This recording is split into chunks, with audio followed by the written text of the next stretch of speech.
Corona দুর্যোগে দেশের ইতিহাসে সর্বোচ্চ স্বর্ণের দাম প্রায় ৬,০০০ বেড়ে প্রতি ভরি ৭০,০০০ ছুঁই। আরও কয়েক দফা বাড়ার শঙ্কা। অন্য দেশ থেকে এবার যাওয়া যাবে না হজে, বাংলাদেশ থেকে নিবন্ধিতরা অগ্রাধিকার পাবেন আগামী বছর, হাব সভাপতির আশ্বাস।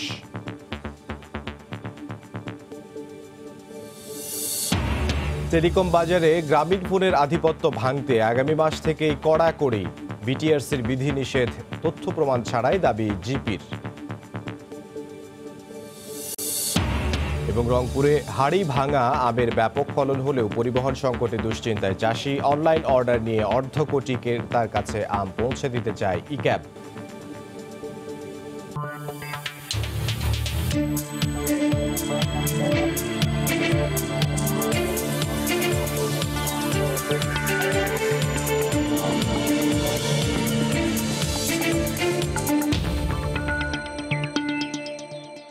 আমন্ত্রণ জানাচ্ছি দেশ ও দেশের বাইরের অর্থ বাণিজ্যের নানা খবর নিয়ে আমাদের নিয়মিত আয়োজন এ সময়ের বাণিজ্যে। আপনাদের সঙ্গে আছে আমি ইমদাদুল হক। ভোক্তা চাহিদা না থাকলেও দেশের ইতিহাসে প্রতি ভরি স্বর্ণের দাম এখন সর্বোচ্চ। করোনায় ক্রেতাশূন্য বাজারে আরও কয়েক দফা দাম বাড়ার আশঙ্কা বাংলাদেশ জুয়েলার্স সমিতি বাজুসের। ভোক্তা চাহিদা কমার পরও দাম বাড়ার কারণ হিসেবে বিশ্বব্যাপী প্রাতিষ্ঠানিক বিনিয়োগকারীদের বেশি স্বর্ণ কেনার কথা বলছেন অর্থনীতি বিশ্লেষকরা। করোনায় অস্থির বাজারে ব্যবহারিক চাহিদা কমলেও স্বর্ণের দাম বেড়েই চলেছে। আন্তর্জাতিক বাজারে গেল ৬ মাসে প্রতি আউন্সের দাম বেড়েছে $২৬৭, অর্থাৎ ভরিতে ৯,৩৪০ টাকা, যার প্রভাব পড়েছে দেশের বাজারে। চলতি বছর 4 বারে ৯,৫২৬ টাকা বেড়েছে। সবশেষ এক লাফে ৫,৭১৫ টাকা বেড়ে প্রতি ভরি ২২ ক্যারেট সোনা বিক্রি হচ্ছে প্রায় ৭০,০০০ টাকায়। একদিকে মহামারী, অন্যদিকে দাম বৃদ্ধি, প্রায় ক্রেতাশূন্য বাজারে দোকান খুলে বিক্রির অপেক্ষায় ব্যবসায়ীরা। বাংলাদেশ জুয়েলার্স সমিতি বাজুস বলছে, সোনার চোরাচালান রোধেই বিশ্ববাজারের সঙ্গে সমন্বয় করা হয়েছে দাম। আরও কয়েক দফা দাম বৃদ্ধির রেকর্ড ভাঙার আশঙ্কা তাদের। স্বর্ণের দাম যদি কম করে রাখে তাহলে এই দেশের সমস্ত স্বর্ণ পাচার হয়ে আপনার পার্শ্ববর্তী দেশে চলে যাবে। এই দেশের স্বর্ণকে রক্ষার জন্য আমরা এটাকে যথাসময়ে সমন্বয় করা, এটা আমাদের দায়িত্বের উপর। বাংলাদেশের অভ্যন্তরীণ অর্থনীতিতে এই ধাতুর দাম বাড়া কমার তেমন কোনো প্রভাব পড়বে না বলে মনে করেন অর্থনীতি বিশ্লেষকরা। আভ্যন্তরীণ বাজারে কোনো সম্পর্ক এটার সাথে তেমন কিছু নাই। আমাদের এক্সচেঞ্জ রেট তো মোটামুটি স্টেবল আছে এখন পর্যন্ত। সেই হিসাবে এই যে বৃদ্ধিটা বহির্বিশ্বের বৃদ্ধির সাথেই সম্পৃক্ত। ওয়ার্ল্ড গোল্ড কাউন্সিলের তথ্য অনুযায়ী করোনার আতঙ্ক ও লকডাউনের দোকান শোরুম বন্ধ থাকায় প্রতিবেশী দেশ ভারতে জানুয়ারি মার্চ কোয়ার্টারে ভোক্তা পর্যায়ে স্বর্ণের চাহিদা কমেছে ৩৬%। কামরুল হাসান সবুজ, সময় সংবাদ, ঢাকা। প্রতিবেদনে দেখছিলাম দেশের বাজারে এক লাফে প্রায় ৬,০০০ টাকা বেড়েছে স্বর্ণের দাম। এই মুহূর্তে রাজধানীর বায়তুল মোকাররম মার্কেটে আছেন সহকর্মী কামরুল হাসান সবুজ। স্বর্ণের বাজার সম্পর্কে তার কাছ থেকে জানবো।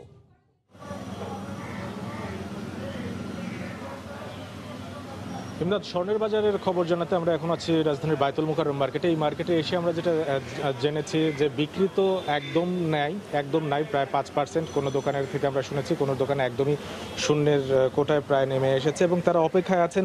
যারা আগে অর্ডার দিয়ে রেখেছেন তারা সেই স্বর্ণ নিয়ে যাচ্ছেন এবং স্বর্ণের অলংকার নিয়ে যাচ্ছেন, কিন্তু নতুন কোনো কাস্টমার নাই করোনার কালীন।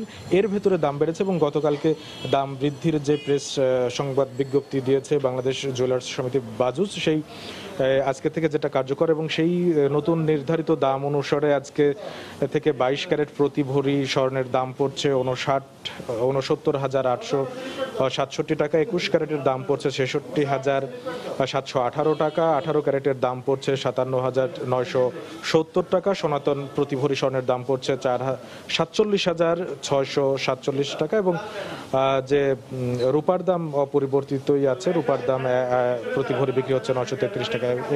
এই দাম বৃদ্ধির কারণ হিসেবে কিন্তু দেশের বাজারের চাহিদার যোগানের কোনো ব্যাপার নেই। এটা হচ্ছে ইন্টারন্যাশনাল মার্কেটে স্বর্ণের দাম বেড়ে যাওয়ার কারণ হিসেবেই এই বাংলাদেশের অভ্যন্তরীণ মার্কেটের দামের সমন্বয় করা হয়েছে। যেন বাজুসের পক্ষ থেকে বলা হয়েছে যেন স্বর্ণের চোরাচালান বা স্বর্ণ অবৈধ পথে দেশের ভেতর থেকে না যেয়ে থাকে এবং ইন্টারন্যাশনাল মার্কেটেও কিন্তু এবং ইন্টারন্যাশনাল মার্কেটের দাম বৃদ্ধির কারণে শুধুমাত্র এইটা সমন্বয় করা হয়েছে এবং আশঙ্কা করা হচ্ছে আরো কয়েকবার হয়তো দাম বৃদ্ধি হবে। ইমদাদ, এই বায়তুল মোকাররম থেকে আমার কাছে এই ছিল স্বর্ণের বাজারের খোঁজ খবর। স্বর্ণের বাজার সম্পর্কে আমাদেরকে জানাচ্ছিলেন সহকর্মী কামরুল হাসান সবুজ। এই মুহূর্তে বাজেট অধিবেশনে বক্তব্য রাখছেন প্রধানমন্ত্রী শেখ হাসিনা। আমরা সরাসরি চলে যাচ্ছি সেখানে। সিরাজউদ্দৌলা সেই লর্ড ক্লাইভের কাছে ইস্ট ইন্ডিয়া কোম্পানির সাথে যুদ্ধে হেরে যায়। সেখানে কিন্তু সেই মানে জাফর আলী খান বেইমানি করেছিল, তার ফলেই কিন্তু এই পতন ঘটে। অর্থাৎ তখন সিরাজউদ্দৌলা ছিলেন বাংলা, উড়িষ্যা সহ পুরো এই অঞ্চলেরই নবাব। তো বাংলার সেই স্বাধীনতার সূর্য অস্তমিত হয়েছিল পলাশীর আম্রকাননে। আর 23শে জুন প্রতিষ্ঠা লাভ করে বাংলাদেশ আওয়ামী লীগ। যে আওয়ামী লীগ আবার সেই সূর্য উদয় হয় যখন আওয়ামী লীগের নেতৃত্ব মানে সংগঠন জাতির পিতা বঙ্গবন্ধু শেখ মুজিবুর রহমানের নেতৃত্বে 1971 সালে মহান মুক্তিযুদ্ধ করে বিজয় অর্জন করে। আমি জাতির পিতার প্রতি শ্রদ্ধা জানিয়ে এটুকু বলবো যে তিনি তার আজীবন সংগ্রাম করেছেন এদেশের মানুষের জন্য, জনগণের জন্য। তিনি তার সংগ্রামের পথে অনেক বাধা বিঘ্ন অতিক্রম করেছেন, কিন্তু তিনি কি চেয়েছিলেন? 1971 সালে 15ই মার্চ তিনি তার একটা বক্তব্য বলেছিলেন, আমি কোট করছি, জীবনের বিনিময়ে আমরা আমাদের ভবিষ্যৎ বংশধরদের স্বাধীন দেশের মুক্ত মানুষ হিসেবে স্বাধীনভাবে আর আত্মমর্যাদার সাথে বাস করার নিশ্চয়তা দিয়ে যেতে চাই, আনকোড। আর সেই লক্ষ্য নিয়েই যেমন 48 সাল থেকে ভাষা আন্দোলন তিনি শুরু করেছিলেন এবং পর্যায়ক্রমিকভাবে এই বাঙালিকে ঐক্যবদ্ধ করা 6 দফা আন্দোলন, তার মহান মুক্তিযুদ্ধ, এবং আমরা 16 ডিসেম্বর বিজয় অর্জন করি, 26শে মার্চ তিনি স্বাধীনতা ঘোষণা দেন। বাংলাদেশ আওয়ামী লীগ তার জন্ম প্রতিষ্ঠা লগ্ন থেকেই মানবতার সেবা করে গেছে, এদেশের জনগণের সেবা করে গেছে।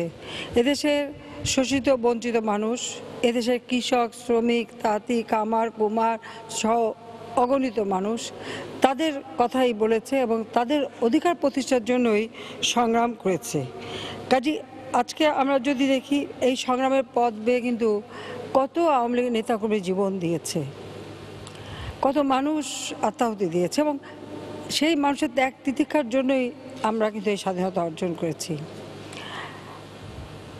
প্রথমেই পাকিস্তানি শাসকরা আমাদের ভাষার অধিকার কাটতে চেয়েছিল, রক্ত দিয়ে আমাদের ভাষার অধিকার আমাদের অর্জন করতে হয়েছে। এরপর আমরা আমাদের একের পর এক আঘাত এসেছে।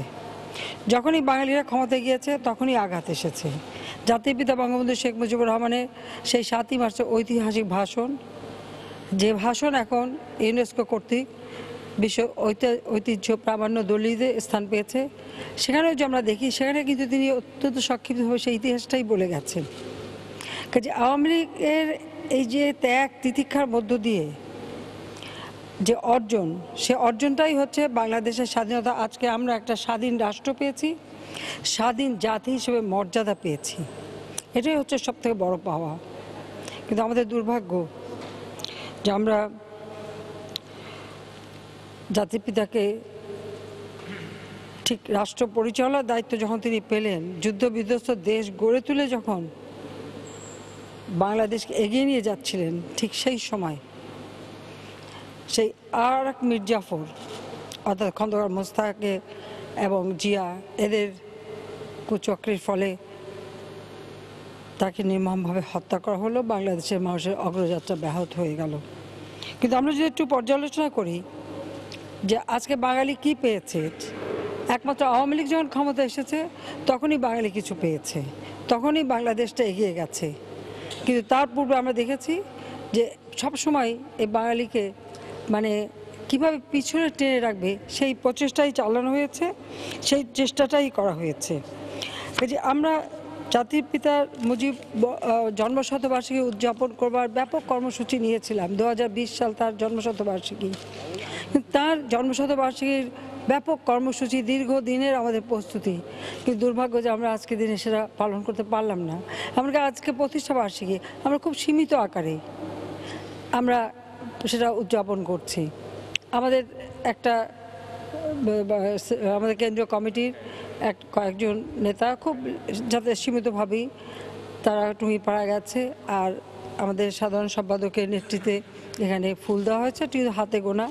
আর বাকি জনসমাগম হোক, এই ধরনের সব কর্মসূচি আমরা বাতিল করেছি জনগণের কল্যাণের কথা চিন্তা করে, কারণ আমাদের কাছে জনগণের কল্যাণটাই হচ্ছে সবথেকে গুরুত্বপূর্ণ, সেটাই আমরা গুরুত্ব দেই। আজকে করোনা ভাইরাসের কারণেই এই সমস্যাটা, এবং এই করোনা ভাইরাসটা এটা আমাদের বাংলাদেশ না, সারা বিশ্বব্যাপী একটা সমস্যা। কাজে এখান থেকে মানুষকে রক্ষা করা, মানুষকে চিকিৎসা ব্যবস্থা করা বা এই ভাইরাসে আক্রান্ত না হয় সেদিকে বিশেষ দৃষ্টি রেখেই আমরা আমাদের মানে মুজিব বর্ষ উদযাপনের সকল কর্মসূচি যেমন আমরা স্থগিত করেছি, আবার আমাদের আওয়ামী লীগের আজকে এটা বিশেষভাবে আমাদের উদযাপন করার কথা ছিল, কিন্তু দুর্ভাগ্য যে আমরা তা করতে পারলাম না। তো আমি শুধু এটুকুই বলবো, 23শে জুন যে বাংলার স্বাধীনতা সূর্য অস্তমিত হয়েছিল, আর ঠিক সেই আম্রকাননেই কিন্তু প্রথম স্বাধীন রাষ্ট্রের সরকার গঠিত হয়।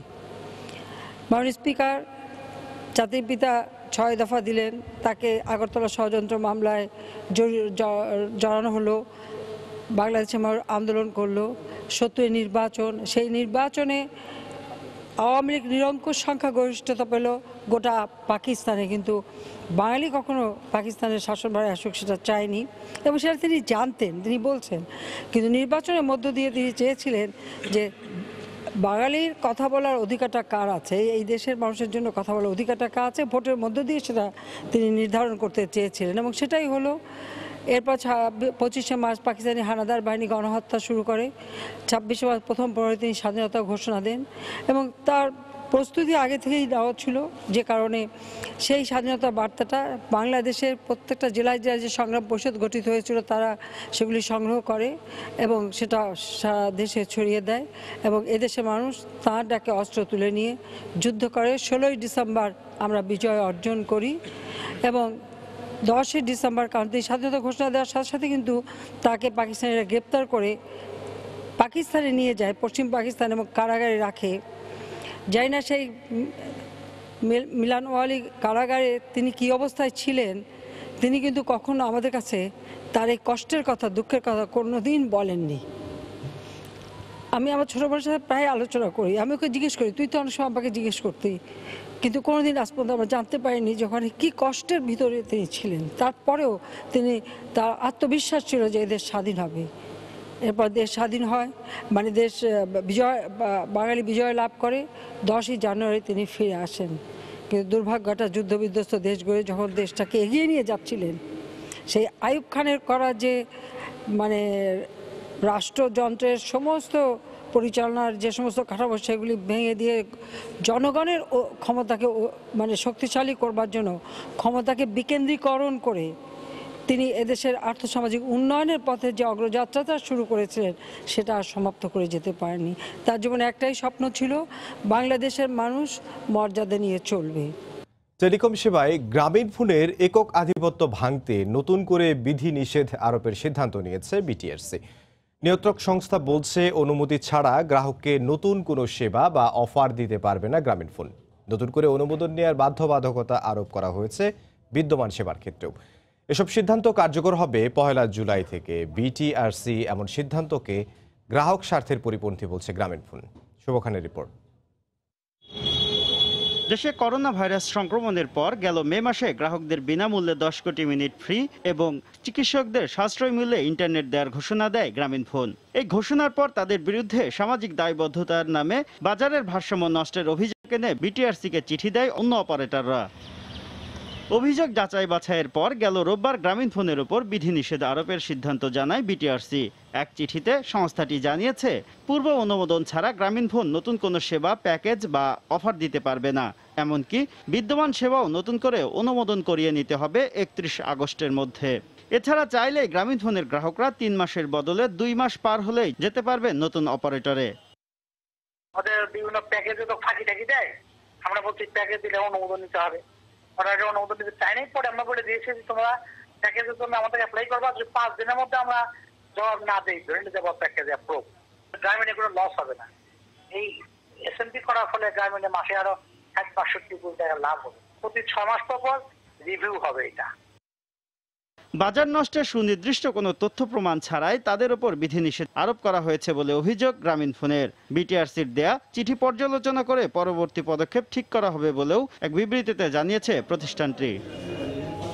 মুঠোফোন সেবায় একক আধিপত্য ভাঙতে 2018 সালে এসএমপি নীতিমালা অনুমোদন করে বিটিআরসি, যেখানে 40% বেশি শেয়ার না রাখার বাধ্যবাধকতা থাকলেও গ্রাহক সংখ্যায় গ্রামীণফোনের মার্কেট শেয়ার প্রায় 46%। শুভ খান, সময় সংবাদ, ঢাকা। শুধু ব্যাংক নয়, প্রয়োজনে বাজেট থেকে বরাদ্দ দিয়ে হলেও চামড়া খাতকে বাঁচানোর আহ্বান প্রধানমন্ত্রীর উপদেষ্টা সালমান এফ রহমানের। দুপুরে শিল্প মন্ত্রণালয় আয়োজিত ভার্চুয়াল সভায় এ আহ্বান জানান তিনি। এটি গতকাল অনুষ্ঠিত হয়েছে। অন্যদিকে শিল্প সংশ্লিষ্টদের দাবি, চামড়া নষ্টের মতো সংকট যেন আর না ঘটে, সেজন্য প্রয়োজনে দিতে হবে আর্থিক প্রণোদনা।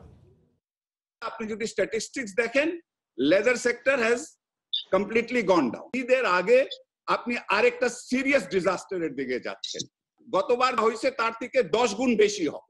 এই ক্ষোভ ধ্বংসের হাত থেকে চামড়া শিল্প রক্ষায় নানামুখী সংকট ঘিরে 2017 সালে নতুন শিল্পনগরী সম্পূর্ণ প্রস্তুত না করেই হাজারীবাগ থেকে সরিয়ে নেয়াকে বড় ভুল মনে করেন প্রধানমন্ত্রীর বেসরকারি বিনিয়োগ ও শিল্প উপদেষ্টা। সোমবার দুপুরে শিল্প মন্ত্রণালয় আয়োজিত অনলাইন সভায় শিল্প মালিকরা জানান, ট্যানারিগুলোতে এখনো পড়ে আছে বিগত বছরের রপ্তানিযোগ্য চামড়া। সংকট এড়াতে এবার সরকারি নীতি সহায়তার দাবি তাদের।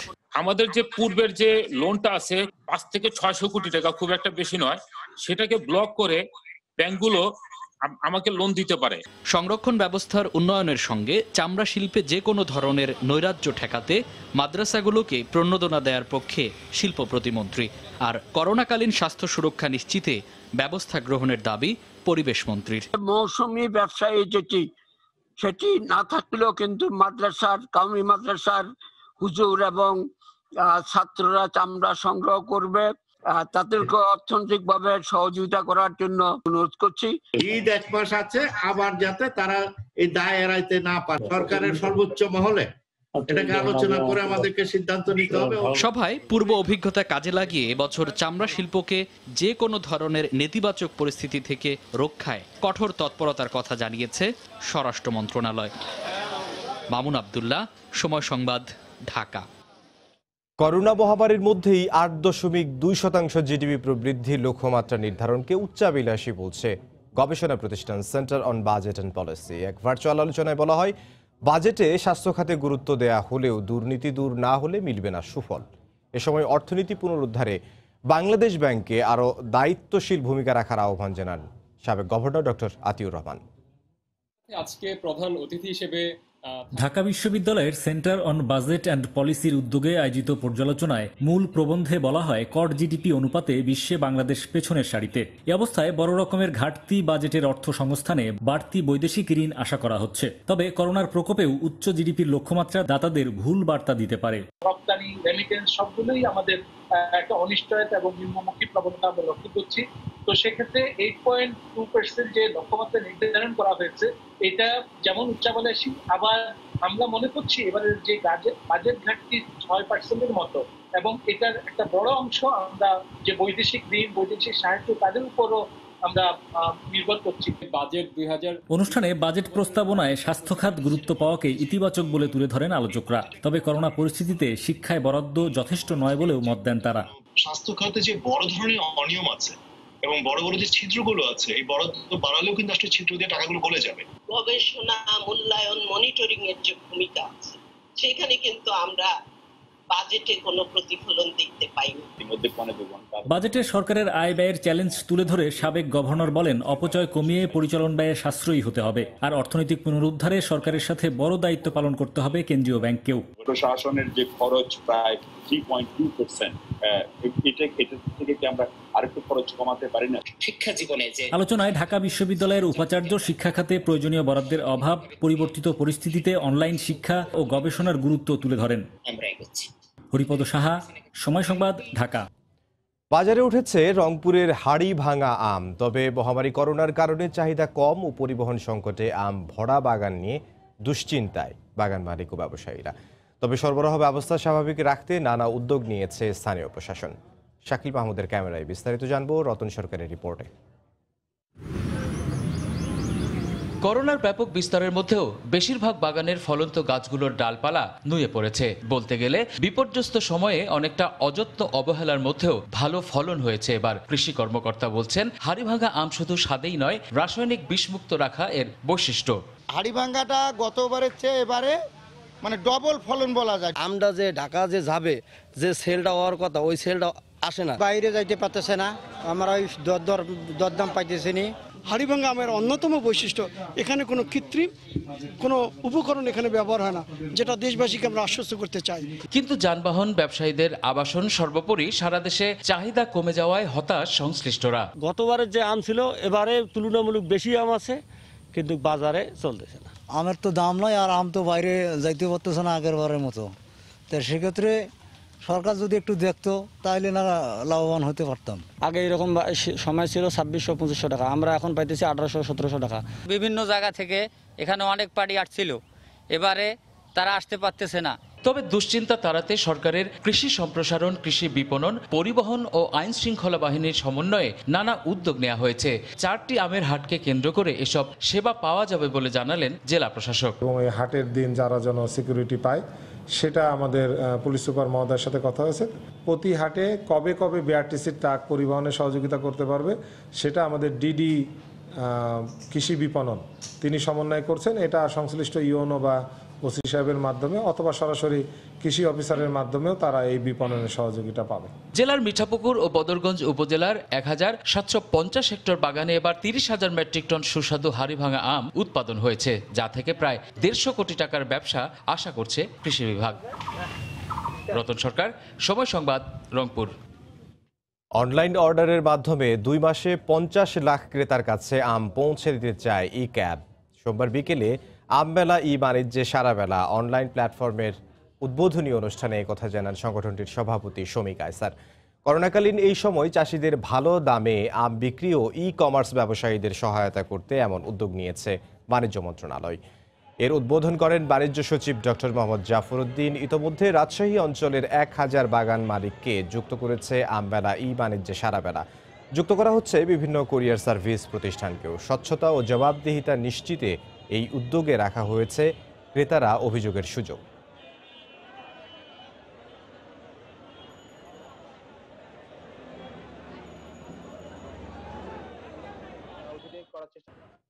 এ পর্যায়ে শীর্ষ সংবাদ জানিয়ে দিচ্ছে আরেকবার। করোনা দুর্যোগে দেশের ইতিহাসে সর্বোচ্চ স্বর্ণের দাম প্রায় 6,000 বেড়ে প্রতি ভরি 70,000 ছুঁই, আরও কয়েক দফা বাড়ার শঙ্কা। অন্য দেশ থেকে এবার যাওয়া যাবে না হজে, বাংলাদেশ থেকে নিবন্ধিতরা অগ্রাধিকার পাবেন আগামী বছর, হাব সভাপতির আশ্বাস। টেলিকম বাজারে গ্রামীণফোনের আধিপত্য ভাঙতে আগামী মাস থেকেই কড়াকড়ি। বিআরটিসির বিধিনিষেধ তথ্য প্রমাণ ছাড়াই দাবি জিপির। এবং রংপুরে হাড়িভাঙা আমের ব্যাপক ফলন হলেও পরিবহন সংকটে দুশ্চিন্তায় চাষি। অনলাইন অর্ডার নিয়ে 1.5 কোটি ক্রেতার কাছে আম পৌঁছে দিতে চায় ই ক্যাব। এই ছিল এই সময়ের বাণিজ্যে। যে কোনো খবর পেতে ভিজিট করুন সময়নিউজ.tv। আপনার মোবাইলে সময় টিভি দেখতে সব খবর পেতে ডাউনলোড করুন সময় অ্যাপ আর সঙ্গে থাকুন সময়।